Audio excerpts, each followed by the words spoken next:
quelques mots sur la poussée d'Archimède. Alors, la première chose, c'est on va considérer un petit réservoir d'eau.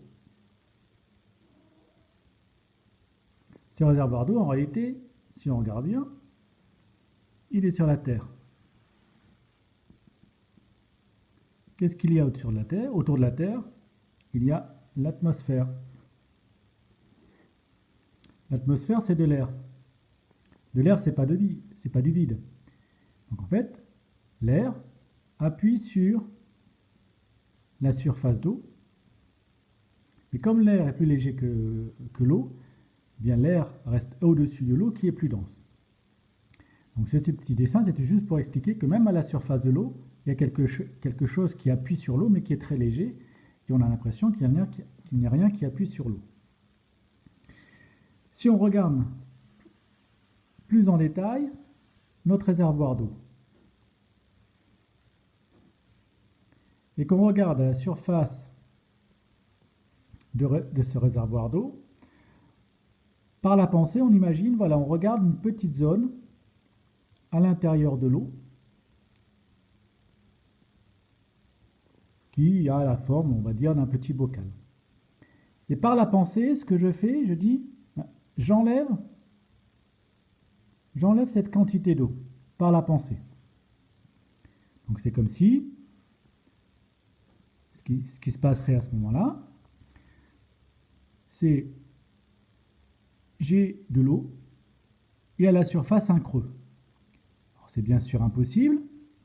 Ce qui va se passer, c'est que, eh bien, toute l'eau qui est en dessous de ce creux va vouloir se déplacer de manière à occuper à nouveau l'espace. Alors j'imagine que j'ai un objet, et cet objet, il est tel que quelque part, par exemple sur le bas, il a cette forme-là. Et pour simplifier, j'ai dit, eh bien, je vais prendre quelque chose qui a une forme circulaire. Et puis ce quelque chose, il a le même poids que la quantité d'eau qui a été déplacée. Cette quantité d'eau a un certain volume, un volume V, et le poids, il est proportionnel à ce volume. Si le volume c'est 1 litre, le poids c'est 1 kg. Eh bien, je considère que j'ai déplacé initialement 1 litre d'eau pour simplifier, pour prendre des chiffres simples. Et puis je remplace un objet qui fait également 1 kg, mais qui a un volume au global plus grand, volume O. Si j'appelle VO le volume O, je suppose que le volume de l'objet ici, il est plus grand que le volume de l'eau. Si je place cet objet à la place du vide que j'ai créé, que va-t-il se passer? Eh bien, les petites molécules d'eau qui étaient en train de pousser là pour prendre la place, ou qui poussaient plus haut, les autres molécules d'eau qui étaient au-dessus d'elles. Ces molécules d'eau, qu'est-ce qu'elles vont voir? Elles vont voir qu'elles appuient sur quelque chose qui finalement se comporte exactement comme mon volume d'eau précédent. Qui fait que cette fois-ci, j'ai un objet qui est posé sur l'eau, mais finalement, à ce niveau-là, la pression, la poussée totale qui était effectuée sur l'objet, c'est la même que la pression qui était effectuée par le volume d'eau. Et donc notre objet flotte, et la surface, tout ce qui se passe en dessous de l'objet est exactement le même que ce qui se passait quand, au lieu de l'objet, j'avais de l'eau. Et donc ce qu'on observe, c'est que bien, tout est équivalent pour l'eau, et l'objet flotte, et le volume d'eau qui a été déplacé correspond au poids de l'objet. Alors, si maintenant je considère un objet toujours circulaire, toujours pour simplifier, je prends un objet qui est circulaire, mais cette fois, il a une densité plus grande que l'eau. C'est-à-dire que mon même volume ici, enfin, on va dire que c'est une pierre. La pierre est beaucoup plus lourde, beaucoup plus dense que l'eau. Et donc, qu'est-ce qui va se passer? Eh bien, si je prends, je peux dire que si ce volume-là fait 1 kg, et que, par exemple, le volume de la pierre ici, qui est ici, il est déjà supérieur à 1 kg. D'accord? Bon, je parle de masse, mais c'est pas trop grave. Si rien que ceci fait déjà plus d'1 kg, quand je vais placer cet objet au-dessus de l'eau, et que je regarde ce qui se passe dans cette zone-ci, eh bien, l'eau compensait un poids initialement égal à 1 kg.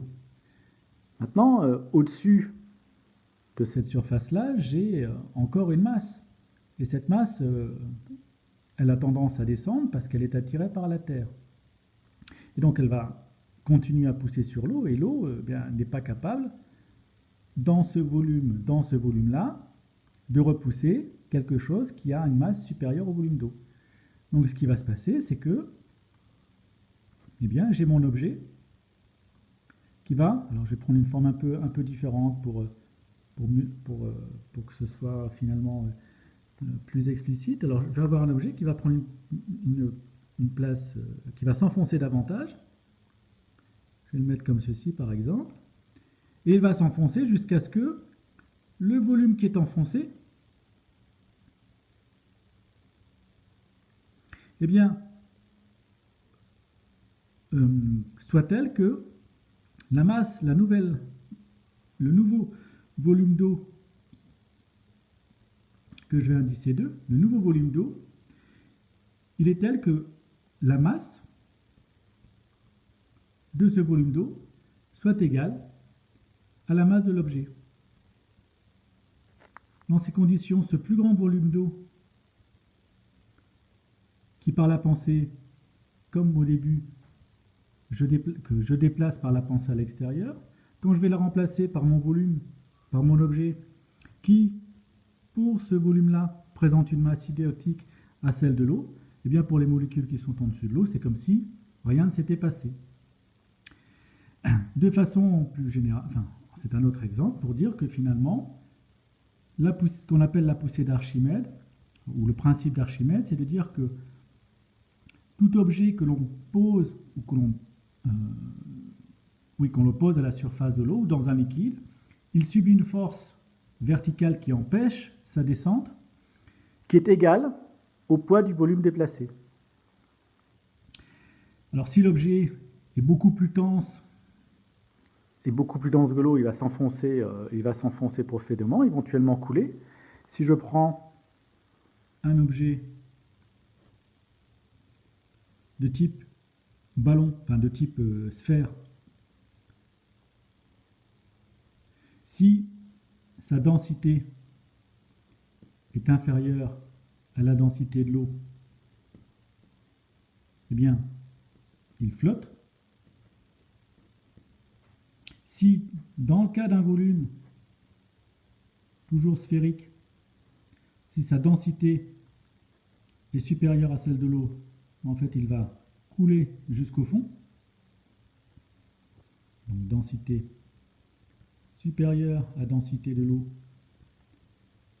Le volume qui est ici, il sera toujours, pour ce volume qui est là, j'aurai un poids qui sera toujours de toute façon supérieur au poids du volume déplacé. Donc l'eau n'exercera pas une force suffisante pour le maintenir à la surface. Alors comment on peut se poser la question, mais comment ça se fait-il que les bateaux flottent? Les bateaux qui sont très lourds et qui sont faits avec du métal qui est plus dense que l'eau. Je reprends mon petit dessin. Je prends une forme de coque de bateau et j'imagine initialement que c'est un gros morceau de métal qui est plus dense que l'eau. Ce morceau de métal, il va descendre et il va bien sûr se retrouver au fond de l'eau. Alors ça, c'est l'image d'un bateau un peu simple, où on aurait simplement une forme de coque, mais partout du métal. Si maintenant, je suis un peu plus intelligent, et que je creuse mon métal, comme ceci. Le volume du métal, il est beaucoup plus faible que dans cette situation-ci, puisque j'en ai enlevé une grande partie. Donc, même si le métal est beaucoup plus dense, le volume de cette partie-ci est beaucoup plus petite que celui-ci, ce qui veut dire que, eh bien, quand je vais le mettre à la surface de l'eau, je peux avoir une partie du volume de métal qui descend sur la surface de l'eau. Et si je regarde le volume total d'eau qui a été déplacé quand j'ai mis le bateau, eh bien ce volume d'eau, il est supérieur au seul volume de métal. Et il peut y avoir, on peut, en creusant suffisamment, faire en sorte que le poids du volume de l'eau déplacée soit égal au poids du volume du métal, volume qui est plus petit. Et c'est ce qui explique que la force, la poussée d'Archimède sur le bateau peut compenser un objet dont la densité est plus grande, mais dont la forme est telle que, eh bien, je déplace plus de volume d'eau que dans le cas où le volume, dans le cas où l'objet n'a pas de forme particulière. Et puis pour terminer, c'est une petite image un peu rigolote. C'est un peu ce qui se passe quand, eh bien, je considère une foule de gens qui portent un ballon qui est léger. C'est facile de porter le ballon. Le ballon exerce une force qui est beaucoup plus faible que ce que peuvent exercer les personnes. Si maintenant, je remplace mon ballon par un rocher, le rocher qui est très lourd, qui exerce une force supérieure à ce que peuvent porter ou supporter les gens, par quoi ça va se traduire? Eh bien, le rocher va descendre non plus, au fond de la piscine ou au fond du bocal. Le fond du bocal, c'est en réalité le sol. Et ce qui va se passer, c'est que le rocher va écraser les gens. Voilà.